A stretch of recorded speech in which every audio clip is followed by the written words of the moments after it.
and welcome to another video of Dream Girl Trucking. Dream Girl Trucking is not just for girls, it's for anybody who has a dream or who's living their dream, whether that be trucking or something else. So I also have to do the disclaimer. Let's see here. This thing wants to fall. I'm using my phone. Oh yeah, the camera's over there.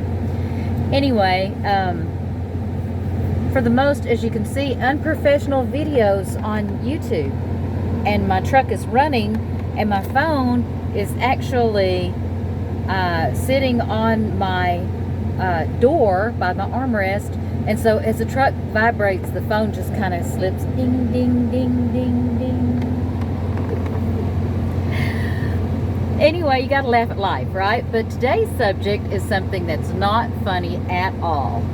So I've told you guys that I'm a dual licensed insurance agent. That's what I was doing before I came to work driving a truck. It takes time to build a business, and I was really kicking butt at insurance. I was selling a lot of policies, mostly the what we call the over 65 market for Medicare insurance, which is your Part C and the what they call Medigap. Anyway, so, and I was doing life insurance and selling Obamacare. I sold a lot of that, and dental insurance, vision. You know, I'm licensed to sell anything as long as it's, I can do annuities and car insurance and boat insurance and E&O insurance and commercial auto insurance for truck drivers, but I don't really know a lot about that stuff. I did work for this one guy and in an office selling car insurance, and he was real strange, and he liked to tell me all the time that I was stupid. So I didn't work there very long. I mean, this guy came right out and told me he had to leave town for a week and he couldn't get anybody to stay in the office, and I was still new and I had a lot of questions, and whenever I'd have a question, instead of just answering the question, he would come out of his office, sit down in my office, and like tell me these big long stories, quiz me, just, you know, try to make me look stupid, because he's like, well, what are you gonna do when you go to court?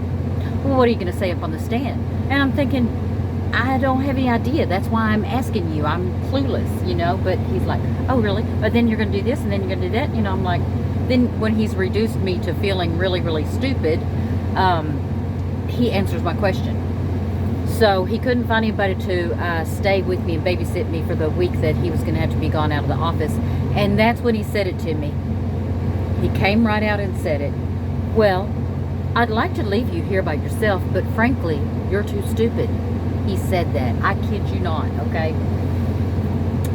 So he left for a whole week, and not only did I, of course, handle everything, but he had this one friend, insurance agent, who had referred a client. That client had some sort of problem. I ironed it out. I talked to his friend. I assured him.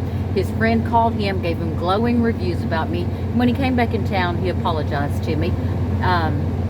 But then he started the same crap again, and I'd already decided that, you know, if he did, I was just going to leave. So I left.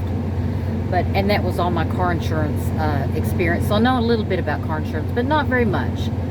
My real passion is health insurance. I like selling health insurance. I like helping people in that way. I believe a lot in insurance. People don't put insurance where they should put insurance. And so consequently, when they die, their family is begging on Facebook for enough money to get them cremated. And, you know, that's just wrong. It's just wrong to leave your family in that position. And as truck drivers, I think I read recently that we have the second highest mortality rate on our job of anybody. I think we're even more in danger than police officers and firefighters. I can't remember what the first one was. I don't know, tightrope walkers, who knows. But anyway, it's pretty bad for us out there. You know, if not, you know, the wrecks, you know, just, you know, one driver, I think it was last year, some of y'all will remember this. A driver came in the wrong direction for the fuel islands, because sometimes it's not marked very well. And another driver pulled out, of all things, a samurai sword and cut him with it, and he died, So you don't ever know what's going to happen out here. You can get out of your truck and somebody be right there to rob you. So anyway, I stopped at a Pilot to Fuel yesterday, and there were a couple of girls out there, and I think it was in Arkansas. A couple of girls at a table. It was very hot, and I stopped to talk to them. They were selling life insurance. And, more power to them, because we need it. And here's the thing I want to say about life insurance. If you get life insurance through your job, it's great while you're working there, but when you quit working there, you have no life insurance. And then you're older, and it costs more money to buy it, where if you just buy it yourself right now, then you could keep it for as long as you can, because some life insurance is term, and some is whole life, and some is final expense. And so it's best just to get insurance on your own, and never depend on the insurance that's coming from your job. The life insurance that's coming from your job, that is. Like I said, 'cause it's just going to get more expensive.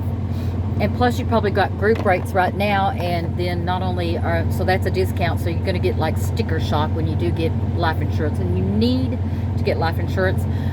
Term life insurance expires after a certain amount of years. So you could be paying for, like, let's say you got a 30-year policy, but you die in 31 years. Well, it expires in 30 years, so kiss that money goodbye, and the year that you die, you won't have any insurance. And by then, you're going to be really old, like 80, 85, if you're lucky enough to live that long. And, just depend on how long, because you could get term life insurance for as short as 15 years, which the older you are, the shorter you want the term to be. But then again, you're paying for that in your retirement, when money could be very tight for you. Whole life insurance, and there's universal too, but whole and universal are similar. They are policies that do not expire as long as you pay on them. Plus, they build cash value, so you can borrow from them for college tuition, down payment on your house, down payment on a truck.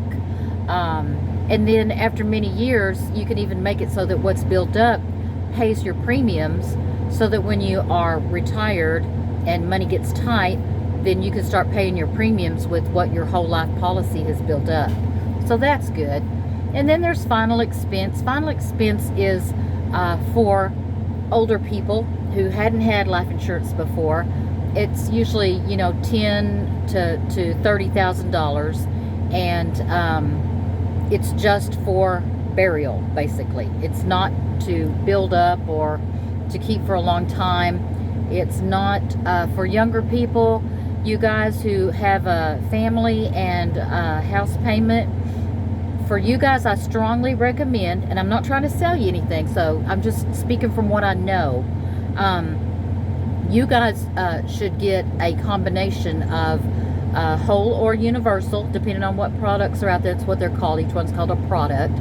And also term life insurance, because you need more life insurance when your kids are growing up and your house is not paid for than you're going to need when your kids are adults and your house is paid for.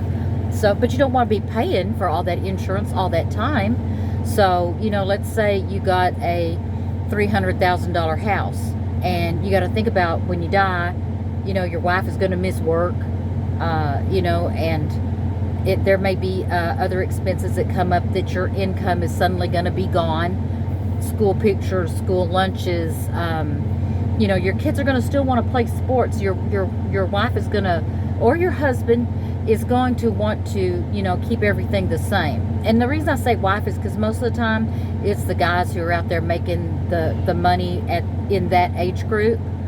Not necessarily so in the older age groups, but in that starting a family and beginning your life age group, it's usually the guys. So the thing about, that's when you'd get like a term policy that just lasts for, 15, 20 years, however long the payoff is on your house, and by then your kids will be, mostly gone, and it won't be such a big deal, but you'll still have your whole life policy to take care of things, to take care of your wife. She might not even feel like working for a whole year. I mean, depends on how great you are. And I'm sure you're awesome. So, and she'll need to make the house payments.